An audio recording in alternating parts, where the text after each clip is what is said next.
할렐루야. 할렐루야. 예, 우리 앞뒤 좌우에 계신 분들과 함께 인사하겠습니다. 예, 사랑하고 축복합니다. 예, 또 오늘 말씀 제목으로 한번 인사하지 않는 분들과 인사하겠습니다. 십자가의 사랑으로 반드시 승리합니다. 아멘. 예. 여러분들 십자가의 사랑으로 반드시 승리하는 인생들 되시기를 주의 이름으로 축원드립니다. 인간은 본능적으로 사랑을 목말라 하는 존재라고 많은 심리학자들이 이야기를 합니다. 그래서 여러분, 어린아이들이 태어나면서부터 울지 않습니까? 그것도 본능적으로 어머니의 사랑을 갈구하는 모션이라고 합니다. 결국 이 인간의 사랑은 자기 충족입니다. 자기 만족을 위한 수단이 바로 사랑이라는 거죠. 사람을 사랑하는 것도, 또 어떤 이들은 음악을 사랑하는 것도, 또 어떤 이들은 학문을 사랑하는 것도, 어떤 일을 사랑하는 것도 다 자기 만족 때문이다 라고 이야기할 수 있습니다. 그래서 그 사랑의 현장에서 나타나는 것이 뭡니까? 분명히 사랑은 아름다운 것인데 그 사랑의 현장에서 나타나는 것이 있는데 시기, 질투, 다툼, 따지고 계산하는 일들이 나타난다라는 것이죠. 왜냐하면 자기 만족이 되지 않기 때문입니다. 자기 만족이 안 되면 기꺼이 내버리는 것이 바로 인간의 사랑입니다. 우리가 아무나 사랑하지 못하는 이유가 무엇입니까? 우리 만족에 이 조건이 충족되지 않기 때문에 사랑하지 못하지 않습니까? 젊은 청년들 흔히 결혼할 때 조건, 그냥 사랑 한 가지만 본다고 이야기를 해요. 그런데 속을 뒤다 보면요, 안 그렇더라고요. 나이가 들어갈수록 더 그렇더라고요. 분명히 사랑해서 결혼하고 사랑 있으면 먹고 살고 사랑만 있으면 된다고 이야기를 했는데 그렇지 않더라고요. 젊은 청년들도 결혼할 때 조건을 사랑해 둡니다. 그런데 그 사랑이 어떤 사랑인가 보면 결국 자기 만족의 조건 충족을 말하고 있어요. 시대는 점점 더 그렇더라고요. 점점 이기적으로 바뀌어져 가고 있습니다. 그러나 여러분, 하나님의 사랑은 어떻습니까? 하나님의 사랑은 그렇지 않습니다. 하나님의 사랑은 어떤 사랑입니까? 하나님의 사랑은 십자가를 통해서 나타났습니다. 십자가는 하나님이 사랑이시라는 것을 구체적으로, 실제적으로 우리에게 나타낸 사건입니다. 십자가는 하나님께서 자신의 독생자, 하나밖에 없는 그 독생자 예수를 아끼지 아니하시고 우리를 위해 내어주셨다는 표시이며 증거가 십자가입니다. 이 사랑은요, 조건적인 것이 아니었습니다. 무조건적인 거였습니다. 여러분과 저를 하나님이 선택하신 이유가 뭡니까, 여러분? 잘생겼기 때문에, 남들보다 잘났기 때문에, 더 순종적이기 때문에 선택하셨습니까? 그렇지 않습니다. 무조건적으로 우리를 선택해 주셨다는 것입니다. 하나님의 자기 만족을 위한 사랑의 행위가 아니라 이 땅의 죄인들을 구원하기 위한 행위, 이것이 바로 십자가였습니다. 그래서 여러분, 하나님의 사랑은요, 우리 인간의 언어로는 다 설명할 수도 없고 다 측량할 수도 없고 다 표현할 수도 없는 줄 압니다. 이것을 익히 한 리먼이라고 하는 이 찬송가 작사가는 이렇게 이야기를 했죠. 하늘을 두루마리 삼고 바다를 먹물 삼아도 한없는 하나님의 사랑 다 기록할 수 없겠네. 여러분, 정말 그렇다고 생각이 되어집니다. 하늘을 두루마리 삼고 바다를 먹물 삼아도 한없는 하나님의 사랑을 다 기록할 수도 없고 표현할 수도 없는 것이 하나님의 사랑인 줄 압니다. 정말 그렇습니다. 여러분, 하나님을 깊이 알면 알수록 그 사랑의 깊이와 그리고 그 넓이를 측량할 길이 없음을 우리는 깨닫게 되지요. 그러나 인간에게는 이런 사랑이 없습니다. 그래서 이런 사랑을 알 수도 없고 할 수도 없는 거죠. 하나님이 우리에게 그 사랑을 부어주셨기 때문에 우리 인간이 그 사랑을 깨닫고 알게 되었습니다. 사랑하는 여러분, 그러면 이 십자가의 사랑을 입은 우리에게 어떤 일들이 일어나는지 오늘 본문은 보여주고 있어요. 십자가 사랑은 우리에게 놀라운 몇 가지 약속을 보장하고 있습니다. 그 십자가의 사랑으로 인해 우리가 누리게 될 축복을 오늘 본문은 이야기하고 있어요. 여러분, 이 십자가의 사랑으로 인하여 우리가 누리게 될 축복은 뭡니까? 첫 번째는요, 한번 따라해 보겠습니다. 보호하심의 축복. 할렐루야. 31절 말씀 우리 다 같이 한번 읽어보길 원합니다. 시작. 그런즉 이 일에 대하여 우리가 무슨 말 하리요? 만일 하나님이 우리를 위하시면 누가 우리를 대적하리요? 만일 하나님이 우리를 위하시면 누가 우리를 대적하리요? 이렇게 이야기를 하고 있습니다. 여기서 말하는 이 만일이라고 하는 표현은요, 혹시 오해가 될 수도 있어요. 혹시라는 뜻으로 여러분 받아들이면 안 돼요. 여기서 말하는 이 만일이라는 표현은 불완전함을 의미하지 않습니다. 확실함을 강조하는 반의적 표현이에요. 반어법적 표현이죠. 만일이라는 말은 그렇기 때문이라는 말이에요. 그렇기 때문에, 하나님이 우리를 위하시기 때문에 라는 뜻이에요. 하나님이 우리를 위하시기 때문에, 하나님이 우리를 사랑하시기 때문에 아무도 우리를 대적할 수 없다, 그런 의미인 겁니다. 하나님이 우리를 위하시기 때문에, 하나님이 우리를 사랑하시기 때문에 과연 누가 우리를 대적하리요? 이렇게 이야기를 하는 거죠. 그런데 여러분, 우리가 이 땅을 살아가다 보면 분명히 우리를 대적하는 것들이 있습니다. 그렇죠? 분명히 있어요, 여러분. 우리를 대적하는 원수들, 크게 저는 이 세 가지가 있다고 생각이 되어지는데, 첫째는 세상입니다. 세상. 그리고 둘째는 우리의 육신. 그리고 또 직접적으로 여러분, 이 마귀, 사탄이 우리를 대적하죠. 분명히 그렇습니다. 세상이 우리를 대적하는 것은요, 바로 기독교가 세상을 거스리고 세상이 하나님을 거역하기 때문입니다. 세상은 할 수만 있다면 우리가 하나님을 떠나서 세상을 따르도록 우리를 유혹합니다. 어떻게든지 여러분, 우리가 하나님을 버리고 세상을 따르도록 우리를 유혹하죠. 그러니까 여러분, 당연히 세상은 우리를 대적할 수밖에 없어요. 우리는 부딪힐 수밖에 없습니다. 이게 정상이에요. 세상에서 여러분 살아가면서 평안하고 세상 사람들과 변별력 없이 살아가면요, 편안할 수 있습니다. 그러나 우리가 리얼 크리스찬, 진짜 그리스도 예수의 사랑을 입고 십자가의 사랑을 경험하고 살아간다면 세상 가운데 살아가며 우리는 부딪힐 수밖에 없어요. 세상이 우리를 대적하기 때문입니다. 세상이 그리스도를 대적하기 때문이죠.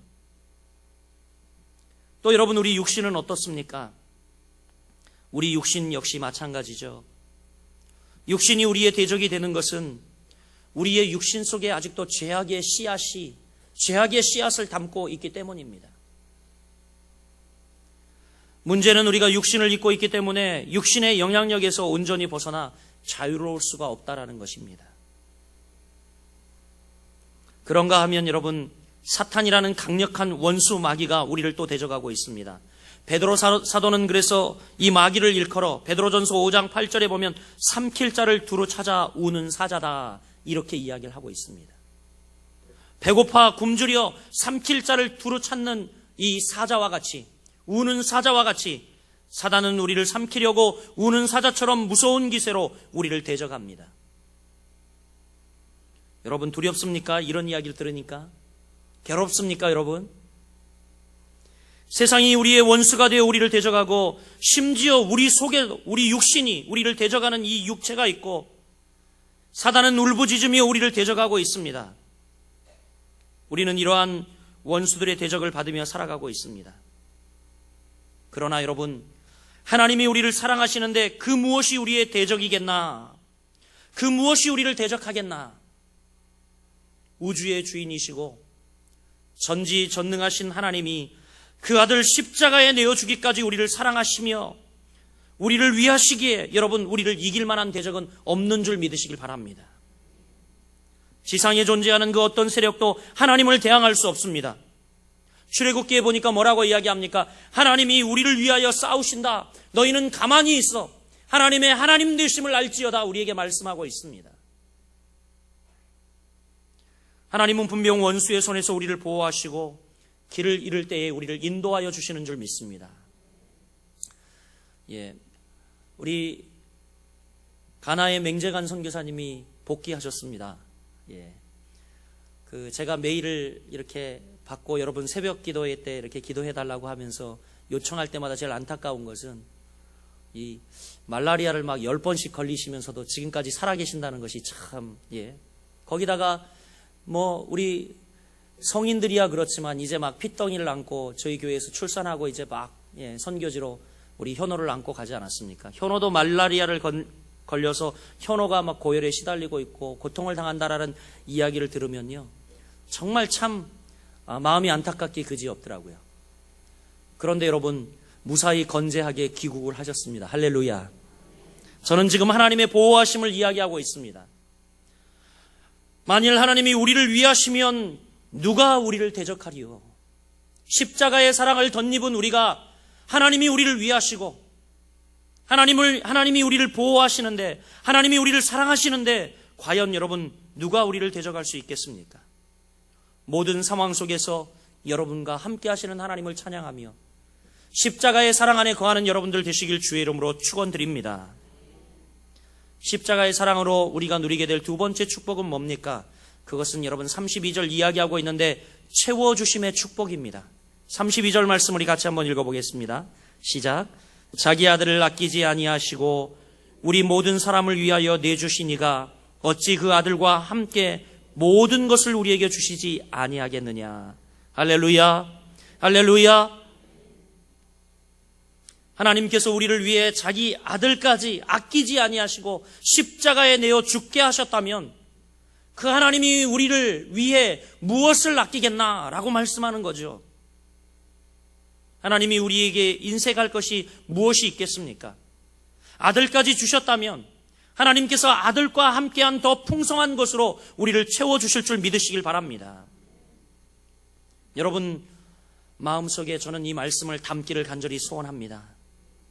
왜냐하면 여러분 내일은 분명히 환란이에요. 이제 다음 세대에 살아갈 미래에 대해는 결코 좋은 전망을 하고 있지 않습니다.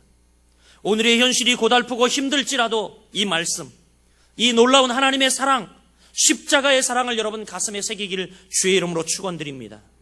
건강을 잃었을지라도, 사업이 어렵고 또 자식들이 떠나고 친구가 떠났어도, 내 인생의 내일이 암담해 보일지라도 나를 향해서 쏟아부으신, 십자가에서 쏟아부으신 하나님의 사랑을 확신하시길 주의 이름으로 축원드립니다. 아들을 아끼지 않고 십자가에 내어주신 그 하나님이 여러분의 필요를 분명히 채워주실 것입니다. 오늘 본문은 이야기합니다. 분명히 자기의 아들을 아끼지 아니하고 우리 모든 사람을 위하여 내주신 이가 어찌 그 아들과 함께 모든 것을 우리에게 주시지 아니하시겠느냐라고 말씀하고 있습니다. 나를 사랑하신 하나님을 신뢰하시길 바랍니다. 십자가의 사랑을 확신하시길 바랍니다. 여러분 삶에 새로운 변화가 분명히 일어날 것입니다. 기적이 일어날 것입니다. 여러분 우리의 상황과 여건이 변하지 않을지라도 가난한 내가 부해지고 또 약한 내가 강해지며 절망이 희망이 되어질 것입니다. 슬픔이 기쁨이 되어질 것입니다. 눈물이 찬송이 되어질 것입니다. 십자가 사랑 안에 거하는 여러분 되시기를 주의 이름으로 축원드립니다. 세 번째, 여러분 십자가의 사랑으로 우리가 누리게 될 축복을 33절 이야기하고 있는데 바로 자유케 하심의 축복입니다. 33절 말씀 우리 같이 읽어볼까요? 시작. 누가 능히 하나님께서 택하신 자들을 고발하리요 의롭다 하신 이는 하나님이시니. 아멘. 하나님은 우리를 사랑하시기 때문에 우리를 선택하셨습니다. 그 선택의 대가가 뭐였냐면 십자가였어요. 우리를 선택하신 하나님의 이 대가는요, 십자가였습니다. 즉 십자가는 뭡니까? 십자가는 하나님이 우리를 선택하실 때에 값을 지불하고 샀다는 영수증이에요. 영수증. 우리의 무엇에 대해 값을 지불하셨습니까? 그것은 바로 죄에 대한 싹입니다. 죄. 우리의 과거, 현재, 미래에 대한 모든 죄의 싹. 그것이 바로 예수 그리스도의 십자가의 죽음으로 우리의 죄값이 완전히 지불된 것입니다.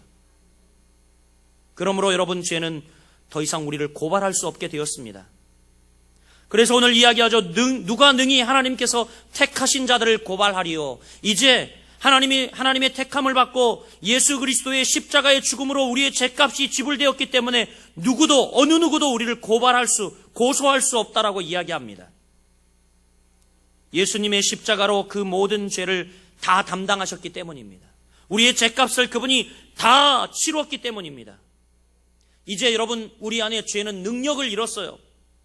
죄는 더 이상 나를 고발할 능력이 있었지만 과거에는 나를 파괴하고 죽이고 괴롭게 할 능력이 있었지만 죄는 이제 완전히 능력이 상실되고 해제되었습니다.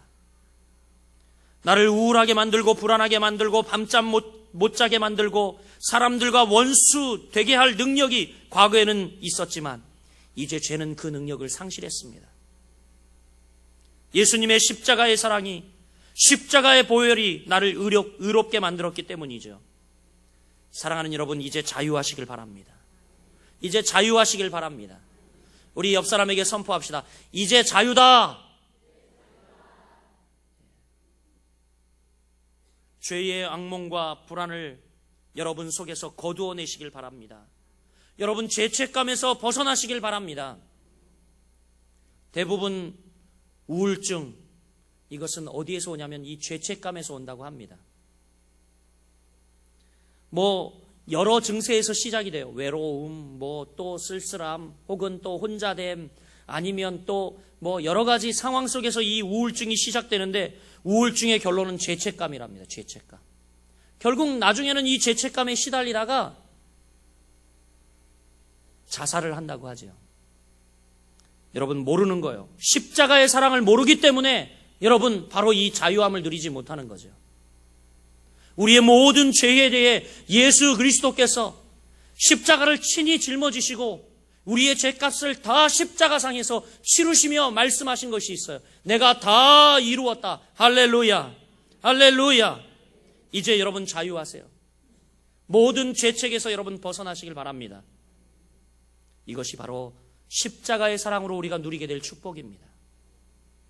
마지막으로 여러분, 우리가 십자가의 사랑으로 누리게 될 축복은 무엇입니까? 34절 이야기하고 있는데 우리 34절 같이 한번 읽어보겠습니다. 시작. 누가 정죄하리요? 죽으실 뿐 아니라 다시 살아나신 이는 그리스도 예수시니 그는 하나님 우편에 계신 자요 우리를 위하여 간구하시는 자시니라. 아멘. 할렐루야. 바로 우리가 십자가의 사랑으로 누리게 될 마지막 축복은 뭐냐면 보혜사를 얻음의 축복입니다. 성령의 임재의 축복이에요. 할렐루야. 우리를 위해 아들을 내어주신 그 하나님의 십자가 사랑은 우리를 죄에서 사망에서 자유하게 하셨을 뿐만이 아니라 친히 우리의 보혜사가 되어 주셨다라고 말씀하고 있습니다. 성경은 예수님이 우리를 위해 십자가에 죽으신 것으로 끝나지 아니하고 계속해서 우리를 위하여 간구하시는 자다 이렇게 가르치고 있어요. 오늘 본문에 이야기하죠. 우리를 위하여 간구하시는 자신이라. 여기서 말하는 이 간구하는 자, 이 말은요 예수님이 우리의 보혜사 되심을 말합니다. 보혜사 되심을 말해요. 보혜사가 되심 역시 십자가의 사랑을 그 바탕에 두고 있습니다. 성경은 이 성령님과 그리고 예수님 두 분에 대해 보혜사다 이렇게 이야기를 해요. 파라클레이트, 변호자, 이런 말을 사용하고 있죠. 이 보혜사란 말은 어떤 말입니까? 바로 돕기 위해 다른 사람을 변호하는 사람을 말합니다. 돕기 위해서 다른 사람을 변호하는 사람.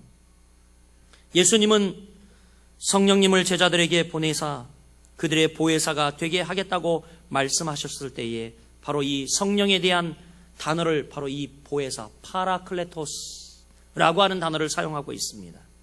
또 요한은 우리에게 예수 그리스도를 소개하는데 뭐라고 이야기하냐면 요한일서 2장 1절에 보니까 아버지 앞에서 대언하는 자, 바로 파라클레토스를 이야기해요. 아버지 앞에서 대언하는 자, 즉 우리를 위하여 예수님을 소개하는데 요한은 예수님이 우리를 위하여 아버지 앞에서 변호하는 자다 이렇게 소개를 하고 있어요.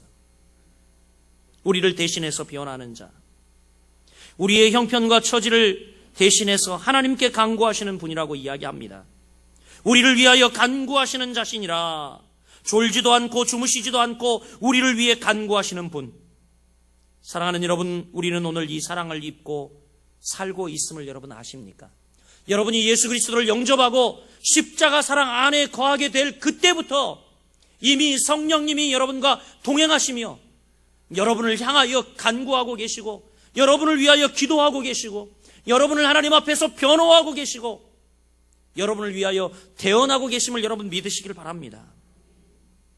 혹시 여러분 인생에 억울한 그 무엇이 있습니까? 하나님께 호소할 간절한 기도의 제목이 있습니까?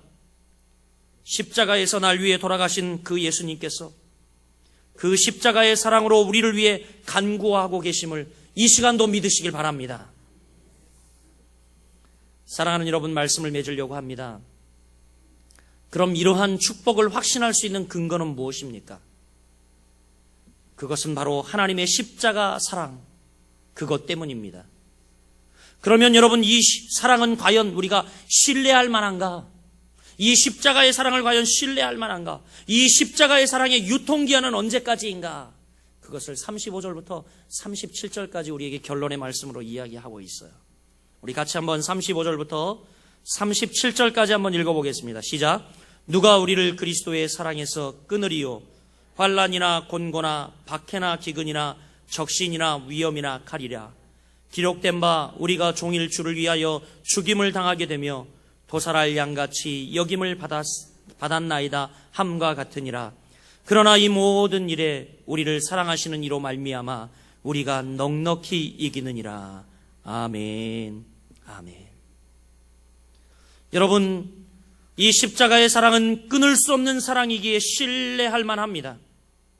오늘 뭐라고 이야기합니까? 누가 우리를 그리스도의 사랑에서 끊으리요? 라고 말하고 있어요. 이 십자가의 사랑은 여러분 절대 끊을 수 없는 사랑입니다. 끊을 수 없는 사랑이기 때문에 이것은 영원한 것입니다. 유통기한은 영원한 거예요. 변함이 없습니다. 그 무엇도 또한 방해받지 않는다고 이야기합니다. 오늘 본문에 이야기하고 있듯이 환난이 와도 곤고함이 와도 핍박이 와도 기근이 와도 적신이 뭡니까? 입지 못하고 자지 못하고 헐벗는 것을 이야기하는데 그것이 와도 위험이나 칼로도 방해받지 않는다라고 이야기하고 있어요. 사랑하는 성도 여러분, 이래도 승리를 확신할 수 없습니까?